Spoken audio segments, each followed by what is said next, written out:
Good morning, everyone. Welcome to Kansas Sports HQ. Sheldon Howell here. Sean Cutler checking in. Dave is out off location, I should say. He's heading out to some meetings this morning. Won't be joining us live on the pod, but we are on this morning. We're going to talk a little bit. We got our updates on some breezy scores we're going to go through. Talk a little bit of just what's going on in mine and Sean's head. If you haven't, make sure that you guys follow us on our social medias. We put out some Sean content last night, and it needs a little bit of love. And they're really good hot takes, so make sure you get on there and show him, that you're there for him to support. Hey, Naj finally sent his class plan in. Hey, look at that. So it's only been like a week since he last did it. It's hot. But yeah, let's start it off. Sean, how you feeling? How was the morning? Thursday, February 19th was the last time he sent one in. That's great. How are you feeling? You personally? Not How am I Naj? feeling? Yes. I'm good. Better than I deserve. How are you? Wonderful. Wonderful. My arm feels better Yeah. day by day. Doing Yeah. a little bit of cool things. Dave, for how that. are you feeling? He nodded and smiled. It was a wry smile, if you were wondering. His eyes gleamed with hopefulness and his forehead wrinkled just a little bit, so you know that he's... There was a little bit of shine on the top of his head. So you know that showed the he's- angle of his smile, Yeah. leaning to the left. We could be... descript- Narrators? Yeah. Yeah, narrators of books. And there was the whale swimming in the ocean. Yes. Yeah, he gets to have Chick-fil-A breakfast this morning with the Chick-fil-A people over at Chick-fil-A. And because, they're very good sponsors of the Summer Ball Showdown. And so he's going to mingle with them a little bit. Mingle and tingle. I remember last year, thank you, Chick-fil-A. That was, I had probably 900 Chick-fil-A sandwiches in the... It's great. Summer Ball Showdown, we got 6 days of no sleep and just Chick-fil-A sandwiches and Freddy's sandwiches. It's and just the fuel that keeps you Pizza going, Ranch. Just pure good nutrition Baseball. entering the body for 5 straight man, days. It's great. Straight Help us working. out, just and come be Yeah. part of the experience. Yeah. It's a fun time. Yeah, those sandwiches. Although they really, I can't honestly say I get tired of them. No, I don't. I just really don't. Hot, cold. Mostly, I'll just eat them cold. Normally, I don't like cold sandwiches and stuff. Like I'll heat it up, but those I can eat those cold. Yeah. I've ate plenty of them cold for sure. Dave, Yeah, you're I not just mean like on, the Dave. leftovers. You can't talk in the background if you're So- not on. But like, remember when it was it was Friday night. It was Yeah. well after, The last games. yeah, and those kids were still playing wiffle ball out in center field. Yep. Drove by, felt like celebrities handing them Chick-fil-A Chick-fil-A sandwiches. They're sandwiches. like, yeah, like, We love you. oh yeah, dude. That was funny. I mean, I also just love seeing kids just context here. Okay, I but just let's love put a seeing- little, slow it down. I just love. Full sentence. I don't know why. Like I had to pause after that. Well, It's just like I because- caught myself. Yeah. Don't clip that. I love seeing kids play ball. Play wiffle ball. Because it just gives me hope for the future that like kids are actually playing outside. Yes, it does. I know what you mean. Because like at Valley Center games this past year, we're probably notoriously known for having the smallest crowds. Well, depending on the day. Yeah, us or Park City. But they this past year we had a lot more nights of the week, maybe 1 or 2 nights of the week. The crowd was jumping. We had kids running around, throwing baseballs around, throwing wiffle balls around, and maybe footballs, who knows? But it's fun to have that in the background. It's like pure baseball at that point. Yeah. That's where like the America's pastime really comes from, I think. Yeah. But that is by far my favorite like thing of the summer is just seeing the communities come out, have fun, like just enjoy their time out at the ballpark because I don't know. To me, it just doesn't seem like I see that really anywhere else anymore. Like if you're showing up high school games, it's not as prevalent. Like everybody's all tense all the time. College games for sure. Like our games out there, are just they're a blast. So, but yes, at Summer Ball Showdown, it's a good time. I didn't even notice. No. Yeah. Are you talking? He met him about the burrito. Yeah, I didn't even notice you were staring me down. Picking in. I I just I was still thinking about my comment that was out of context, especially in my line of work. Just love seeing kids. And I just stopped talking. That's yeah. See you, Dave. But yeah, no, it is a lot of fun. We have that out of GSC, and that field just gets the amount of traffic that's on that field in the summer or is just wild in general. But for our tournament, that is like the hub of all the backyard games, all the fun games. Like everybody's just Home run running and derbies over gunning. there. Mm-hmm. Speaking of Chick-fil-A, home run derbies over there. Chick-fil-A home run derby, yeah. Yeah. But I do think our communities and all the different spots that we do, like they all Valley Center, all the kids kind of play behind behind your guys' dugout back there because there's space, and they go get foul balls, which is awesome. Mulvane. And what troopers they are, because they're gonna get eaten by about 17 different bugs. The pterodactyls back there just sucking blood out of them. Freaking mosquitoes are crazy. Another Dave allergy right there. We should start counting tallies every time he mentions an allergy or something that makes his body go all out of whack. Yeah, his we need to start make it unbeknownst to him. You're like, he says one, I'll just drop my that'd be hilarious. my thumb. But yeah, Mulvane, they've got them kind of behind the dugouts too. They have 2 fields there, kids running around all over. The one that's really, I don't know, it just hits me every summer when I see them out there playing is down in Winfield, because Winfield has fields surrounding it.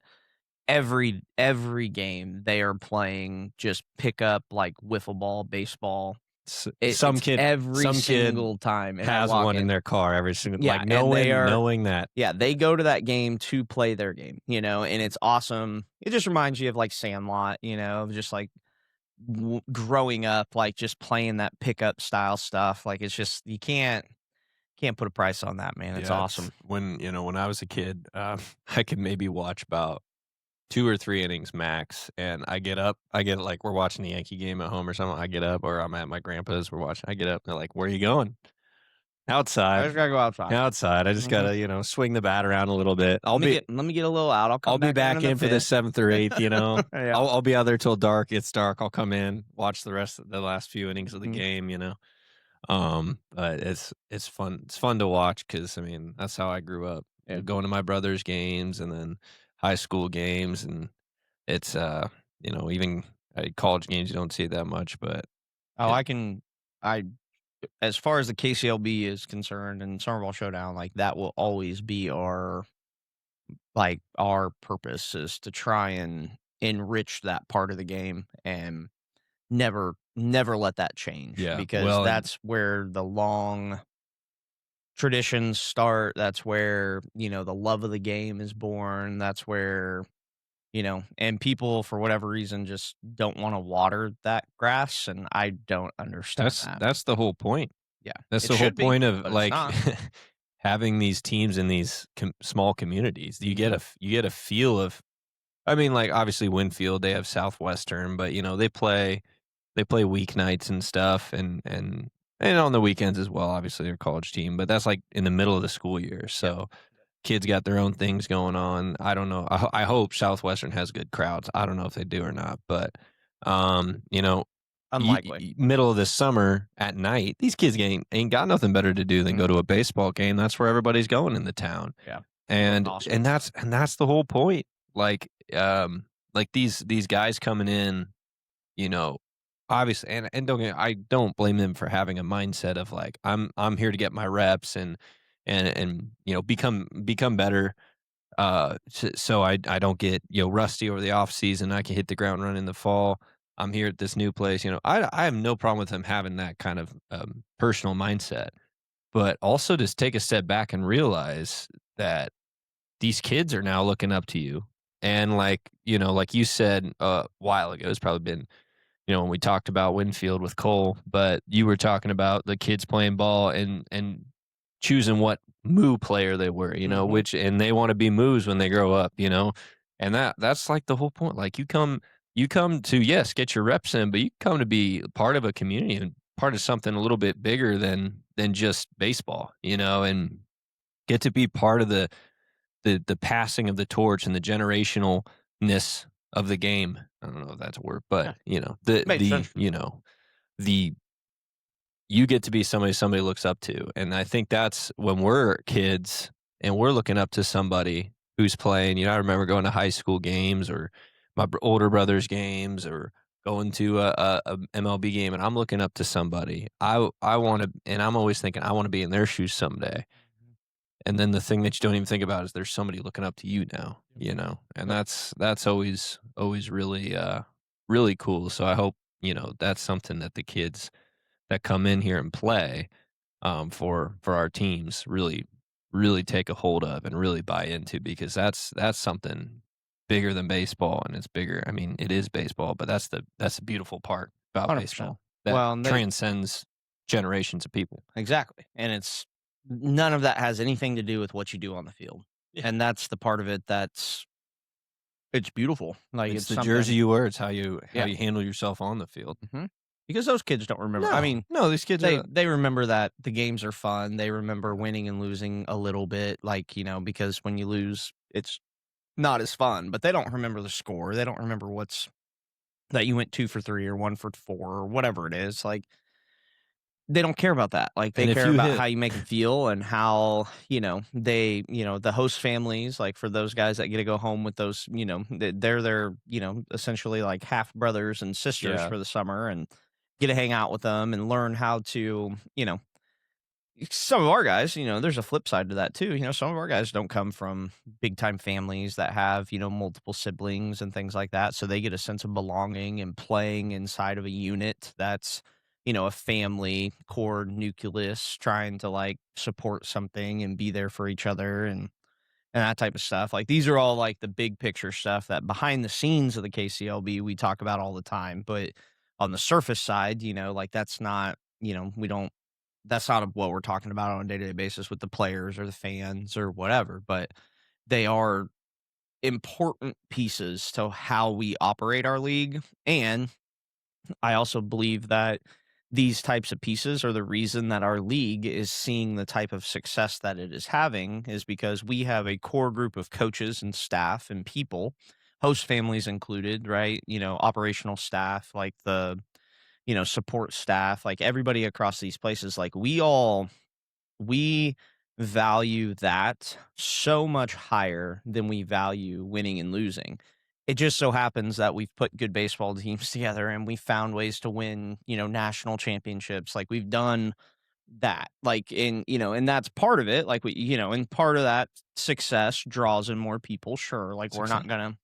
we're not gonna act like that doesn't, right? Because people don't really love coming to like a losing mentality or anything. But the idea behind that is that everyone in the league puts the league first. Everyone in the league is trying to do what's best for the league, big picture wise. And then, we just so happen to compete against each other in the summer. But we do it with a lot of respect. We do it with people helping each other in the process. Like, it really is something that's been fun to be a part of and exciting. And so, yeah, I don't know why we got off on this topic and talking about that at all, but because that wasn't even how we were going to start this Well, I podcast. talked So, about how much I love to watch kids or well, whatever. yeah, So, well, we did have to pivot a little bit, and that yeah, was a and genuine comment. give the Not context behind yeah, that. The context, there was genuine behind that. because That was sadly I had to pause right after I said kids, and well, then think about in what the I just world of said. the Jeffrey Epsteins, we have to we got We to gotta cover our clarify. own, Gotta clarify. cover everything that we put Not out on there the list. nowadays. Come on. KCLB flight. Whoa, what? Did you see that? No, that well, I don't know if it's true or not, but I saw some report that there was an airline that came in and out of Wichita owned by Ghislaine Maxwell.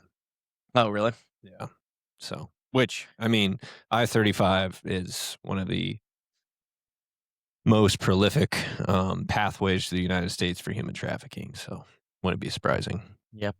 Sadly, Sadly. very sadly. But no, let's we were gonna Let's go pivot through. again. Yeah, we were gonna go through just because we said we would on episode 90, Road to 90. Technically a better episode than 91 Well, it's the best because episode. it is the best, the number It's of the 90. It's the linchpin that holds all the other episodes together. Correct. As soon as you get to 91, it's like you're one more, but really in the Yeah. grand scheme, you're one less. And ultimately, we are going to the road to 180 now because that's two Road to 90s. 90s. So Correct. 2 road to 90s equals more than 1 road to 90, and it Mhm. actually equals more than all the other numbers to come after it, other than it basically other next than 90. the next 90. Yeah. So Correct. like 270 would be big, Correct. 360, 450. And Yeah, we- that's right. I can add. We have to put those Um, together based off of the number of people on the road to 90, which isn't a lot yet. Yeah. But So it is, if you want to new join, branding, we're putting things out there about it. it's a 9, it's a 0, it's a road, and It's it's a to it. lifestyle. So, and Okay. it's if you start the road to 90, you may never finish it, but the fact that you're on the road shows that the journey is worth it. When the journey is worth it, that makes 90 the best number because of the journey and how you started it. Not necessarily how you finish it, because you just will continue to be on the And road to 90. yeah, and you may not finish it technically. Yeah, because that's the beauty of it. Correct. It's like the road to 90 is the road of life. Yep. And when you're on that road, Well done. it ends when you die. Yeah. But anyway, we're gonna go through Maybe. Preezy We'll see. results. We'll see if we find something else to talk about. No, we'll mix something in there. But Preezy results, we had some cool, so for those of you guys maybe never listening to us or just skip through to stuff that it highlights, Preezy, we do a challenge event every single month, which is essentially a progress report for all of our athletes that are currently in our program, that are going through obviously on their own individual programs with all the different pieces and all the different programming things that we offer and do. So with these progress reports, we always try to highlight, some of the athletes that are making some significant improvements, the ones that are super consistent with coming consistently. And, we want to try and, kind of showcase them a little bit, talk about them, give them a little bit of clout. And so that way they can, boast to all of their teammates and friends about all their hard work because they are the ones doing it. We were just part of it. But so I'm gonna turn it over to Wichita Preezy Program Director Sean Cutler. Thank you to my co-owner. We need Howell. in studio sounds so we can do. I heard that. So we can do little breaking news. Dun-dun-dun, dun-dun-dun. There we go. Yeah, screw ESPN. Anyway, yeah. So I went through some of the highlights. I just didn't have them really organized the other day. I got through the rest of the scores. I was talking away from the microphone there. And so we had 52 athletes that tested. That wasn't everybody. We do it the last Monday and Tuesday of every month. So except for May. May gets a little weird, and December gets a little weird. But so not everybody always makes it in. Try to encourage everybody to if they can, but we had 52 athletes tested, which might be the most amount of athletes that we've tested in one testing since I've been here. I could be wrong. There's might have been times before I started keeping track of this that we had that, but since I started keeping track, for sure, It's a bigger number. 52 in 2 days. That's quite a bit. So we overall we had a 10.5 average of 10.5 points increase on their overall score. So when we do their test, you do their 10-yard sprint, 20-yard sprint, vertical jump, 5 hop, which is 5 broad jumps in a row, one at a time, not like boom, boom, boom, boom, but jump, rest, so on and so forth. 5, 10, 5 agility, and or a 20-yard shuttle if you better know it from like the NFL Combine, but that's what 20-yard shuttle is. And then I said vertical jump already, and then chin up test. So however many chin ups you can get. A lot of kids still can't do one, but that's progress. We're getting there. Some can do half of one, or some can do a quarter. Move a little bit. That's what we're looking for is improvement. So we all do that as an evaluation when they first come in, and then at the end of every month we do those same tests again. And for each of those individual tests, you get a score based on our um, Parisi system, scoring system, and depending on how well you score in that test, you go up a certain amount of points in that test, and then it adds up all those scores from each individual test into your overall score. So that's how you get your overall score. And the at 50 for having 52 athletes come in and 10 points of average increase. So that's really good for that many athletes, of course. Our top overall performers, so meaning they added the most onto their score, their overall score. So all around, they did the best, set the best marks. And these are all TP athletes who have been coming for a while, so which is also really impressive because a lot of times your athlete will come in, they'll improve a lot right away, and then it's more kind of steady improvements after that, after you get the big jump at the beginning. These guys all had really big jumps, and they've been, consistently coming. Maddox Martin, he went up 84 points, which is a huge jump. Had a big increase in vertical and 5.10.5, which got him to that big of number. Anna Butler, she went up 60 overall points. One of our newer people. She started in January, I believe. Really, really awesome. Like everything just went up by a good chunk, pretty consistent across the board. And then William Damal, if I said that correctly, hopefully. He went up 52 points. So, and he went up, I think his biggest jump was chin ups because he went up 4 chin ups. That's a good chunk of points. Which 5 to 9, it's not like he went 0 to 4. He went 5 chin ups and 9 chin ups was pretty darn good. And then he, I think maybe his 20 was a lot faster, if I'm correct. I could be wrong there, but he went up 52 overall points. Our top 10-yard increase was Noah Westcott. He went up or went down in his 10-yard time, almost 0.4 of a second. He's one of our newer kids too, and he pretty much doubled his score, which is awesome coming out of the gate. It just shows that even if you're a super, awkward athlete, just don't know what you're doing with your body, age 6, 7, 8, 9, 10, 11, 12, however old you are, and you don't know what you're doing, you can come in here and you just start moving a little bit more and just do our basic warm up every single day and work on that foundation. I mean, you can essentially, like he did, double his athleticism in a month, pretty much is what that's saying. And he went down almost 0.4 in the 10, which is quite a bit, even if, you had a really slow time to begin with.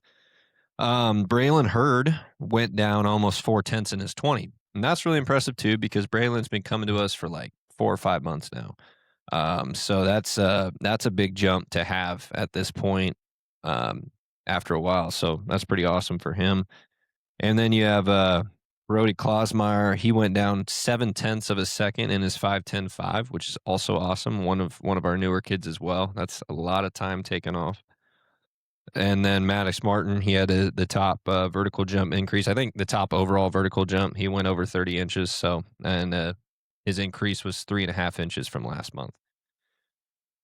And then Noah Ballman, also a kid who's been with us for 5 or 6 months now, went up 3.5 feet in his broad jump. So doing broad jumps almost every day in the warm up started, paying off as he's figuring out. I mean, he's a really good little athlete, super small, but he can move around pretty well. And his head is bigger than his body. I'll just say that, but he can move around a little bit, and that's a great increase. And then Damal with the best chin up increases, he went up 4 chin ups. So in a month, it's moving your body weight pretty well in just a month. Well, in his story a little bit, because he's been with us for off and on for about off 2 and on years. for a while. Yeah, and let me pull up his just real quick, just because a couple of points I wanted to hit on talking about Parisi today. Excellent. Well, I've just had common things and common themes. We've talked about it a bunch of different times on the podcast as well too, so it's just part of it. But we have these spring schedules that are changing, so you get a lot of people that things change. I don't know. I think this is just kind of a regional outlook. I think people are this way in our space, like where we live and like what we do. And listen, I understand it. I get it. right? And I don't argue with them. It's not, anything like that. It's just we are here to try and do our best to educate people, share the right information, talk about it, like try to get people to perceive this information a little bit different. But the reality is if you want your kids to have an opportunity to play college sports, their athleticism is the most important thing. And I know we've said this on pods in the past in different ways and forums and stuff. I just had a conversation yesterday about this. That William is a good example of this, right? Starts with us, you know, and basically Tess doesn't do anything with us for a long time, right? So over a year, he comes back, January of 2024, doesn't do anything with us, comes back and tests again in November, right? Pretty much a whole year has gone by. His score went from 292 up to 313. Okay. So what are we talking there? 20 points, a little less, right? 20 points. Yeah. About 20 points. So 19 points. Well, Yeah. 21 Yeah. points, whatever. Yeah. We were good at math. But, Something like that. Yeah. If it's adding by 90s, we're good at math. Well, we can do 90s, no problem. If he was a 290, it would have been better. But yeah. So anyway, he a whole year goes by without training and doing stuff. You know what he's doing during that year? He's playing soccer and playing soccer and playing soccer and playing soccer. And this entire time, and you come back and then you test again, and your score is essentially roughly about the same. Hasn't really changed too much, right? 292 up to a 313. That amount of time's gone by and you haven't really advanced or progressed athletically. Okay, so then he starts working with us super consistently, right? So November to January. So we're talking about a 2 to 3 month window here. Because I don't remember exactly when he started in that November, but he goes from 313 up to a 372. So same thing, right? So now we hit the gas pedal, we get pushing, right? We go up 60 points. Okay. So then what happens? Well, January rolls back around and then we get into our spring sports schedule again. Okay. So what happens? He's gone. Right. So then he's here for a shorter bit of time and then he's gone. Soccer, soccer, soccer, soccer, soccer. Okay, so now we're talking January 25 to January of 26. Okay, so he's not in here. He goes 372 up to a 400. Okay, so about a little less than 30-point increase, 28 points. Just like the last time, he went up about 20 points, right? So 20 to 30 points that time. Okay, he probably grew a little bit, body change, that type of stuff too. Small progression, which I'll take. Like I'm not super upset about it, but it's not as good as we could be, right? So then January 2026, he tests in February. So it's been 1 month. He goes up 52 points, right? Like the numbers don't lie. And that is the point. Like the numbers are not going to lie to you guys. If you're consistent in this stuff, I don't care that you're playing sports. This is a part of it. You have to change your mindset. Okay, you have to change it. If you don't change it, you are eventually going to run out of time and you're going to fall behind. Had the same conversation with the gal that's been with us yesterday, who canceled, who I haven't even told you yet. But she's on a exclusive club pricing. So she's with the big club. They get the lowest price point that we offer, et cetera, et cetera, et cetera. Right. And they've been here for 2 years. Okay. So I send her, like her dad texts me, saying basically soccer's starting, whatever. And I'm like, I understand. And don't get me wrong. Like, I get it. Like it's busier. I understand that, but you're not too busy to come in here once a week. Like, it's just, you're not. Like, it doesn't matter how many sports you play. It doesn't matter what's going on. You can get here once a week. It's that simple. But again, so we go through the same thing, right? So then I'm looking at her scores because she's been super consistent over this time frame, right? She's been here since December of 2024, okay, all the way until now, January 2026, okay?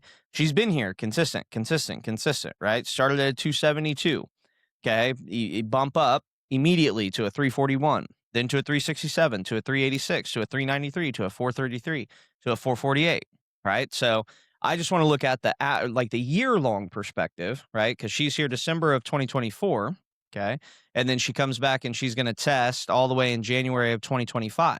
She goes 272 up to a 367, roughly about 100-point increase of being here consistently, okay? You look at Williams' scores, he went up about 20 points, right? That's the difference. Like and what you're seeing in that aspect is a 100-point increase is your difference between C team and JV, JV and varsity, varsity and college, right? Like that's those 100-point increases are really where you're going to see your athlete be able to push through the ceiling and say, okay, like she's different now. He's different now. Like I can tell, like they're different, and then from that, and then you look at another year. Okay. So you go from that time frame where she's at the 367. Okay. Another year goes by, January 2026. She's been here consistently. She's been, and she's not testing every month, but she's coming consistently. Well, let's just take a stab at what her score is now. 448. Right? About a year goes by. What does she do? She goes up another about 100 points, right? Like, so again, the numbers don't lie, and quit lying to yourself, acting like you're too busy to do it. I will put tons. I cannot express to you how much I will put on the fact that she's going to leave now. And she is going to go for the next 3 to 4 months. She may come back in the summertime. That's what I was trying to get her dad to understand. Whether she does or she doesn't, I will put just about everything I own on the fact that when she comes back and she tests with us next, she will go down from 448. Yeah. She's never tested lower once since she's been here. Never. Not one time. Gone up every single time. She's going to come back after doing this, after she goes and does soccer, where they don't take care of their bodies. They're not progressing at all. They're constantly going backwards, but nobody wants to talk about that. And then we're going to sit here and be like, oh, well, why is her performance down? Why is her knee bothering her? Why is her ankle hurting? Why has she got back problems? Why is this, and this? And it's like, dude, like how simple can we make it for you? Well, we were talking about this yesterday with like the club sports. It's, and she's starting her high school season, right? Yes. Yeah. Yes.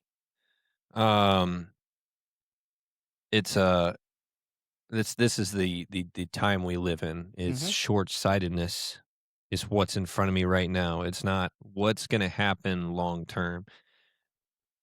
And look, I try to do this in my mindset, and I try to focus on the next day. But I'm not playing a sport anymore. Like I'm focused on the next day. But when it comes to the athletes, we have to look into the future a little bit. And we can't just look at, okay, I'm busy this month. It's going to be impossible for me to get in there. So I can't justify paying for this month or whatever, especially if you're on an exclusive club pricing. That's a whole nother thing. You just do the math and it'll work out. Trust me.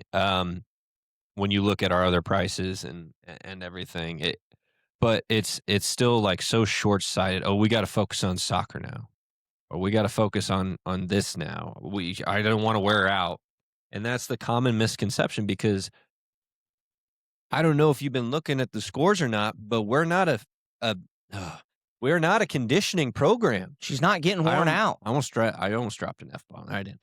But like, we're not a conditioning program. You don't test better because you're worn out. No, that ain't it. We are making them better athletes. I'm not trying to wear the kid out. I'm just looking for something to throw. Yeah, I'm not trying to wear the kid out. It doesn't matter. It doesn't matter if it's the regular programming or a one-on-one or a peak group or a small group or a select athlete or a team train. We're not trying to wear the people out. Yes, we'll have some tougher workouts sometime, but it's an hour long. Your body's gonna recover fine, especially if you're only going once a week. I had a parent ask me. They do lessons with me as well. They asked me, now that they're getting busy with baseball and soccer starting at the same time. So you have two boys. You're getting busy with baseball and soccer. One's just in baseball, one's in baseball and soccer. So they're going to be busy throughout the week. And they asked me what they should focus on, if they should focus on getting in here once a week for Parisi or once a week for lessons. And I told them Parisi. And they were surprised.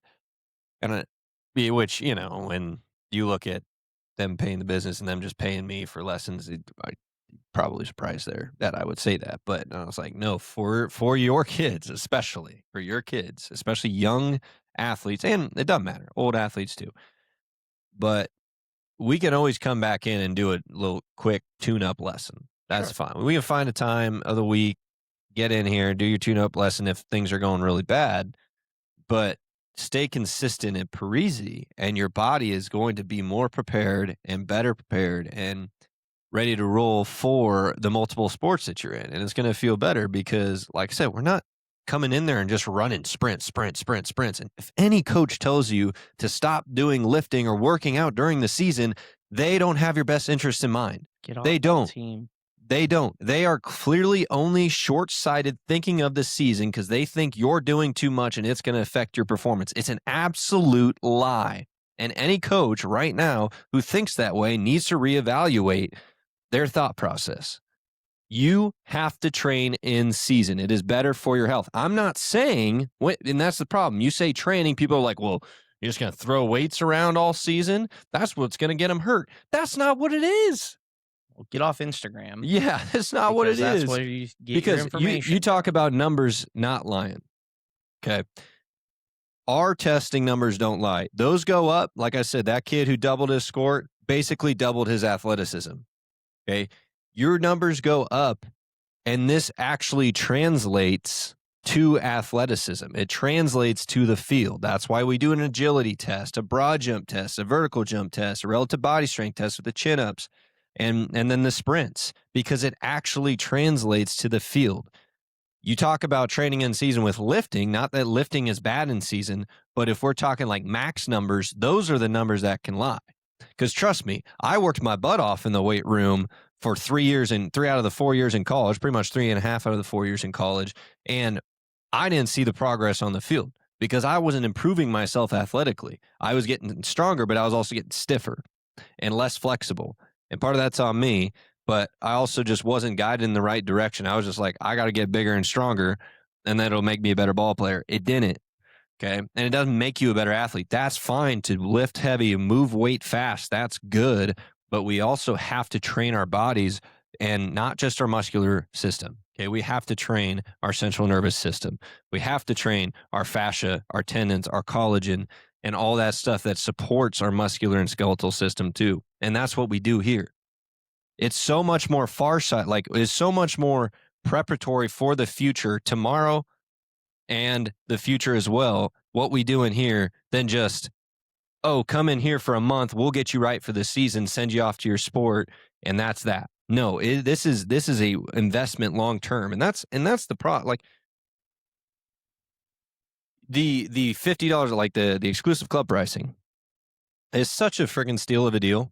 You come in once a month, you're paying $12 a session. I don't know, like.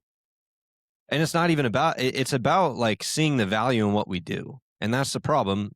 Parents and coaches have been brainwashed that sport-specific stuff, and we talked about this the other day as well, sport-specific stuff is the way to go. They've been brainwashed into doing that.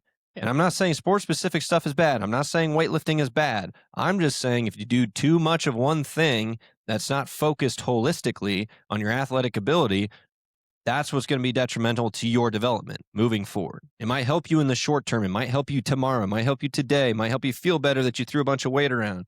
But does it make you better on the field? Does it make you healthier on the field? Does it make your joints, your tendons, everything last longer on the field when you're cutting, when you're midway through the season, you've been running on turf all year, you having shin splints because we're not getting that worked out?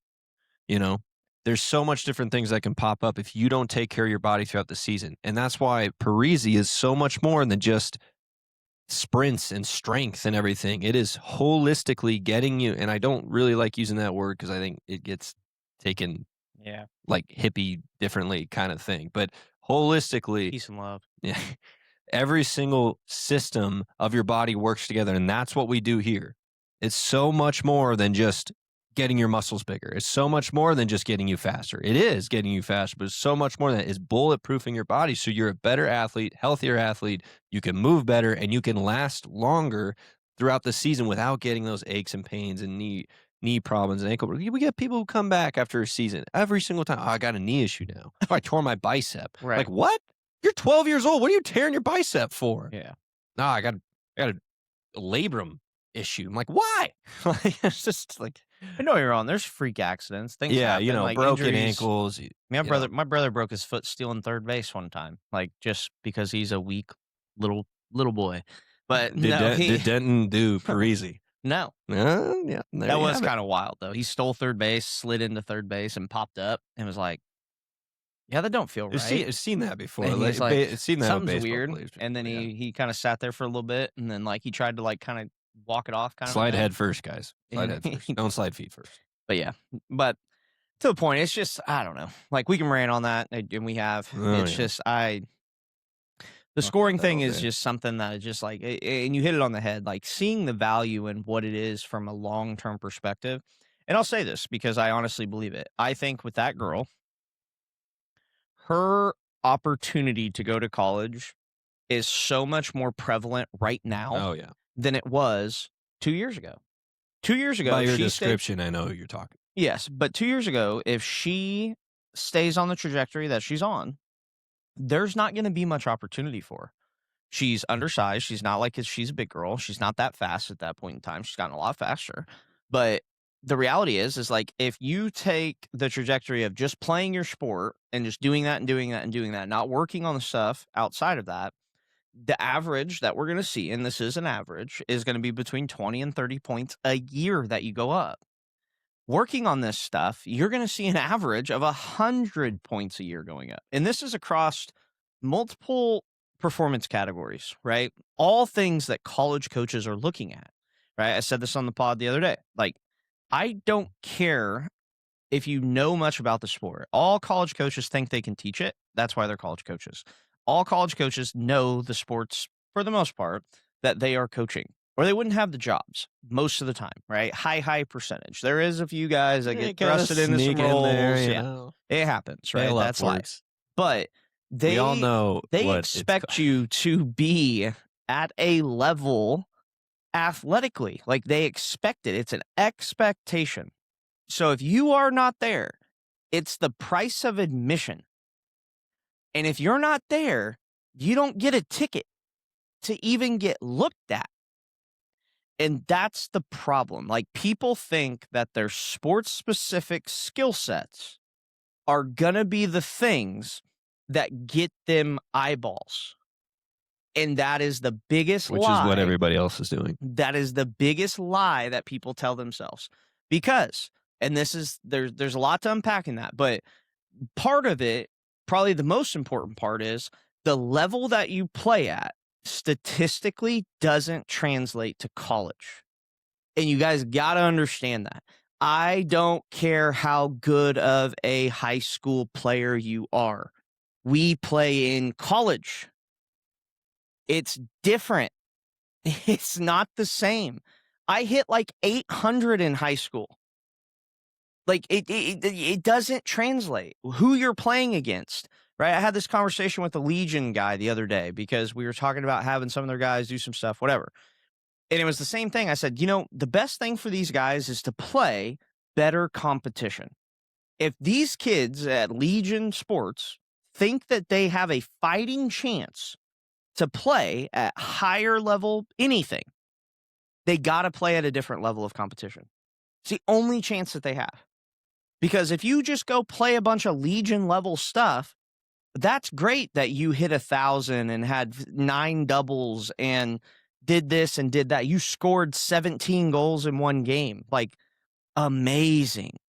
But what happens when you're playing with people that are better than you? You're playing with people that are already a step ahead.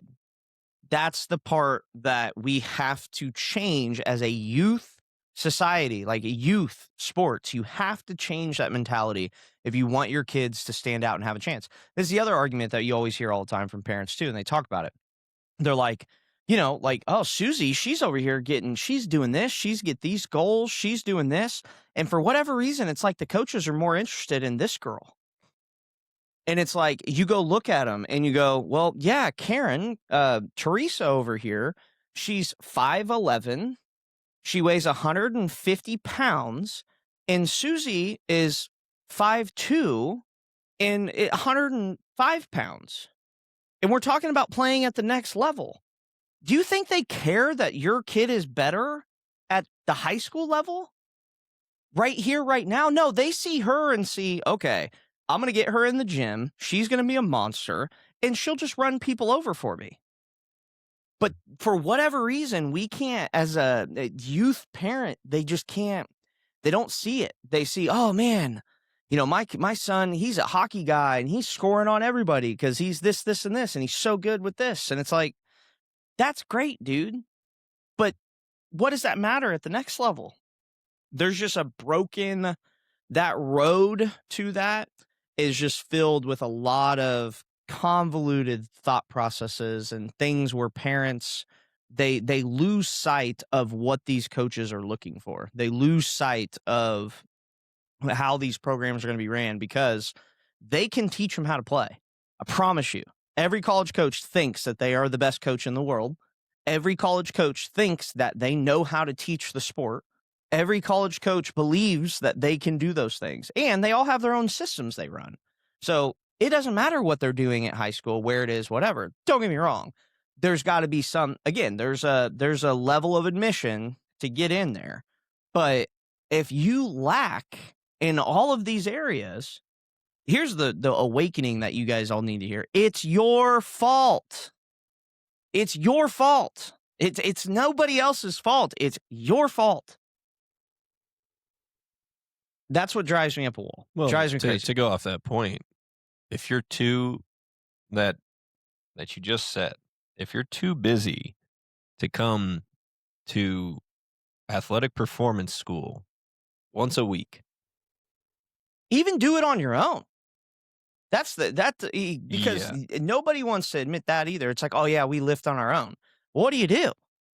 What are you tracking? What are you following? Bench press, they don't. You're not. It's your fault. You're not doing it. You're lying. If you don't have that once a week, if you're too busy, why don't you look at this for a second? Because your kid is, maybe you have multiple kids too, which is obviously a factor. So you're running around multiple kids, different age groups, different places to practice. We understand that. Don't get us wrong. We understand, especially multiple kids. You're running all over the place. But if you're like, I'm too busy, but the reason you're too busy is you have kids in multiple sports at the same time. So you have multiple nights of practices, multiple days and nights of games. So your weekends are all games. Your weeks are all practices. And then you also do individual lessons as well on top of that. And you're like, oh, man, we just don't have time for this. It's like, okay, maybe you should reevaluate the fact that you got your kid doing that much stuff, because that's what's really going to burn them out. If we're going to be honest here, they come here and yeah, they might get they get a good workout and whatever, but that recharges them. That recharges their batteries. That resets their central nervous system. The athletic battery. The athletic battery. Bringing it back. The athletic battery. I used that in a parent conversation the other day. Excellent. I saw their eyes go, wow, that kind of makes sense. I know. We got to TM, trademark. Parisi trademark. Wichita Parisi trademark. Co-ownership. Bill's probably already. Yeah, I'm sure he's said probably that a million times. He's going to call me here in 10 minutes. Like, wait a hey, second. bud. I just tuned in your podcast and you're taking my turn. No, but yeah, it's like this is refilling you, because when you do the same thing with your body every single day, running, or even if it's two different sports, say you're doing baseball over and over again, you're doing soccer over and over again at the same time. So sports usually find themselves side by side. Softball, maybe. You are not resetting that central nervous system. You're not keeping it up on its toes. And that's what gets your body in this lull, and it hits that ceiling. And then your body, and I've talked about this before too, your body gets used to that practice speed. You're not pushing. This is the reason I used with that parent the other day. I was like, their bodies are going to get used to practice speed, which is, I'm going to go hard enough until the coach yells at me, and then maybe I'll go a little bit harder. But you're not reaching that top potential of your body. When they get into Parisi, I'm going to push them to reach that top potential of the body. I'm going to give them rest. They recover properly. I'm not going to do running progression, do nonstop running progression the whole time, right? Or do 10-yard, 15-yard sprints, but just over and over and over again. Like, I got one kid, because this is what they do at practice. She's like, can we just run suicides? Like, no. It doesn't you no good at all. Yeah. And maybe on a change of direction day, potentially. Like, I use that example because it's just true, because I know it for a fact myself. My body gets used to practice speeds. My body like if I'm only doing lifting, like myself, I'm working out and I'm only doing lifting for a certain amount of time, and I go try to demonstrate something in class, which I'm already talking and demonstrating something, so I'm already gonna be winded afterward. It is But then I hard to try do. to do it, and then all of a sudden I'm dying. like, Mhm.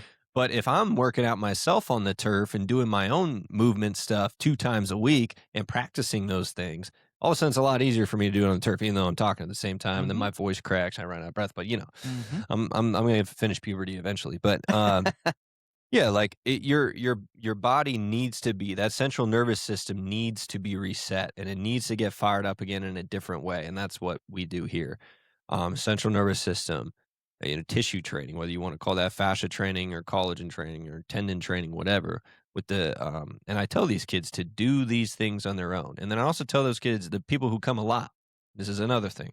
Kids who come a lot multiple times a week to still put forth your best effort at these things every single time. Even though we did this same thing yesterday, do it just as well and try to do it better the next time because that's what also happens at practice. We get so used to doing the same things, we're not putting in the same effort every single time.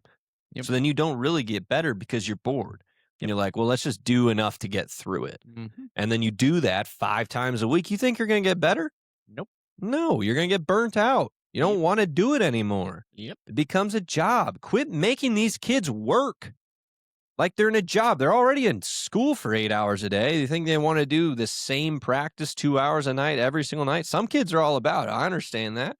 And every kid's all about it for a little bit. But how long does that last when they're 9 years old and they're playing 2 sports for 3 months at a time out of the year, multiple times a year? Why do you quit making these kids work a job? That's going to be the mindset. It's just like you as a parent going to your job every day and just going through the motions. Everybody has those days.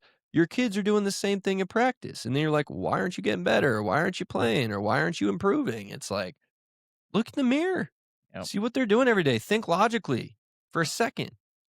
Yeah, that's a challenge in itself for most people, but that's a whole different podcast. But yeah, I mean, it's just there's all kinds of pieces that you can unpack. And here's this, like I would say this as well. There's not a one size fits all. There's not a ultimately a perfect way. There's not, like there's general types of rules of thumb that I think that we need to change mindsets for. And granted, we take this too if you are listening. This is for we're talking about youth athletics here. Like we're talking about young athletes and trying to mold them into the direction of being eventually high school athletes and then hopefully college athletes and trying to set them up for the best possible track to success and being able to go to college, getting school paid for.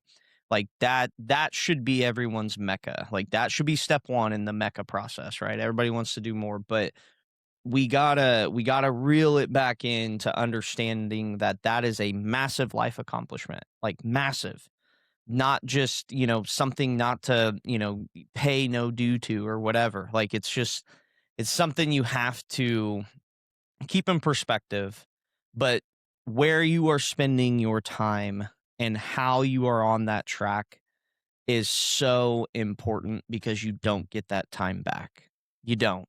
And I promise you, when you get, when they're 14, 15 and you're narrowing down to that one sport and you look back and you're going to see all of these deficiencies in your athletes because you wasted all of these years of time focusing on a bunch of different stuff, making life just super complicated all the time. It's just you're gonna look back on it and then it's gonna be like, wow, why? And I've had that conversation so many different times. Like you can spend that time wiser. You can take your year and divide it up better. There's ways that our youth athletics can be organized better in that aspect. And then once you get it to where, you're in high school, you're looking to high school, looking to college, that type of stuff, and you're honing down, then it's about prioritizing spending your time developing yourself into the track that you're trying to become, which obviously is a college athlete at that point in time. Right? Then you have to prioritize how you make that happen. And don't get me wrong, like we're arguing on both sides here. Like, we want kids to enjoy it. Like, we want kids to like it. It's not always going to be fun. There's going to be days that it sucks. There's going to be days that it isn't like the most glamorous thing in the world. Honestly, 90+% of the stuff we do in here isn't very glamorous. Like, I tell my kids that all the time that are my select athletes. Like, the number one thing that they hear from me when I see them and I'm talking to them is I'm just encouraging the fact that they're staying consistent. I'm like, hey, man, I appreciate you being here. You know what I mean? Like, because a lot of times it just becomes so routine for them where it's like you got to celebrate that, because that type of stuff is the reason that they are making the differences and the reason that they are progressing so much. And I'll finish with this because, like, this is a prime example. But I got a guy, he's an offensive lineman, been working with me for a long, long time, regular program kid, now select program kid, wants to go D1. He actually wants to go for track. Like, I think that's kind of his track. That's what he wants to do. But we'll see what happens, because I think he's going to have some opportunities in football as well. But, he's, coming off football season. He's back in here with me. He's consistently training, 12-week program. Like, he's locked in. He's doing stuff. Track season starting right now. It's first week of spring sports here. And guess what he's doing, right? He wants to go D1, but he's still got workouts. You know what I mean? What's his kid do? And not to mention, he lives 30+ minutes away. Okay. So he doesn't live in Wichita. He doesn't live right down the road. Right. So this kid is waking up, 4:30, 5 a.m., driving here, doing his workouts. Okay. Going back, going to school for 8 hours, doing his track practice afterwards. Okay. And then all of his homework, all of his stuff after. Right. So don't try to tell me you can't make the time. You can make the time if your will and your want are high enough. If the drive is there, you can make that time happen, but it's going to take sacrifice. It's going to take locking in on what you feel it's worth, right? That's where the value stuff, that's what we're talking about, right? Having that sense of how much do you value the results that you're going to get from sacrificing and putting in the effort. Because, dude, sports aren't for everyone. We tell everybody that. They're not. College sports aren't for everyone. But Division I sports are definitely not for everyone. Okay? And I assure you, if you go and find most of the Division I athletes that are out there, they're going to have a story that's very similar to what I just told you. They're doing the things that nobody around them was willing to do. And it's willingness. Okay? It's not they're too busy. It's the willingness to do it. It's the willingness to sacrifice. It's the willingness to do the things that nobody else is willing to do. Yep. Quit thinking, quit filling your schedule and thinking you're doing enough by doing something that everybody else is doing. Yeah.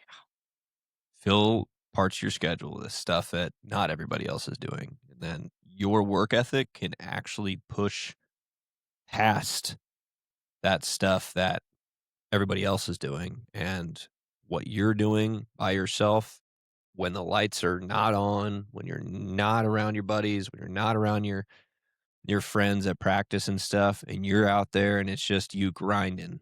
Whether that's in here, whether that's on your own time, whether that's somewhere else, do something, be willing to try something and do it and push through with the work ethic that somebody else isn't doing, just like Sheldon was saying.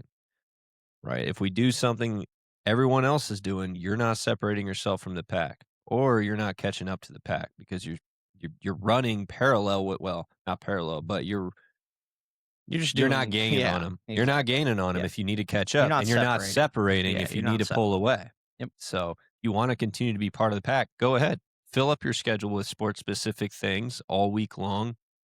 Do the thing everybody else is doing. And as long as you're content with that and you're content with just doing that, that's fine. Absolutely. But don't be upset when you run out of time. Don't be upset when it's senior year, you still got no offers and your goal was to play college ball somewhere. Yep. That's just how I it is. can't tell you how many kids I know that play 3 sports. They're not interested in 2 of them, and they got no college offers. I just very quick. A lot of I wasn't a stellar athlete in high school, and I didn't have access to something like this. I didn't even think it was a thing. I did what everybody else did, but I also worked on my own as hard as I could elsewhere.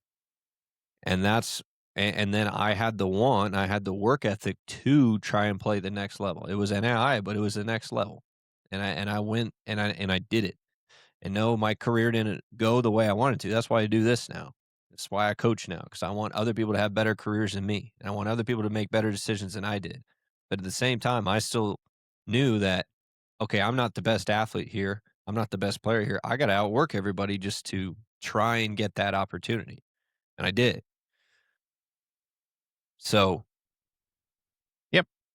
Oh, we get heated on these ones. They're just the interviews good. are a lot more calm when we I know have guests. Yeah, the passion comes out. I mean, I don't know. It just boils down to we care. And you know, like I'm sure there'll be the naysayer or whoever it's out there But plays play the devil's advocate to us. Obviously, we run a business, you know, this is about making money, blah blah blah blah blah, but Any of our clips, any of our podcasts, trust me. comment.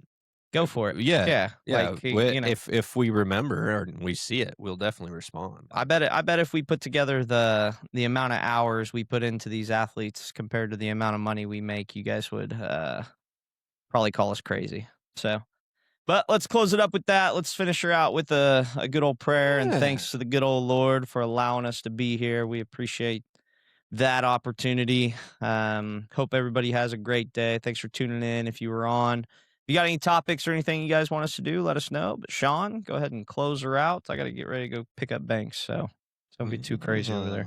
Well, so I'm going to read the entire book of Genesis. Okay. I'll read from John 12, 20 to 26. Now among those who went up to worship at the feast were some Greeks. So these came to Philip, who was from Bethsaida in Galilee, and asked him, Sir, we wish to see Jesus. Philip went and told Andrew. Andrew and Philip went and told Jesus. And Jesus answered them, The hour has come for the Son of Man to be glorified. Truly, truly, I say to you, unless a grain of wheat falls into the earth and dies, it remains alone. But if it dies, it bears much fruit. Whoever loves his life loses it. Whoever hates his life in this world will keep it for eternal life. If anyone serves me, he must follow me. And where I am, there will be my servant also. If anyone serves me, the Father will honor him.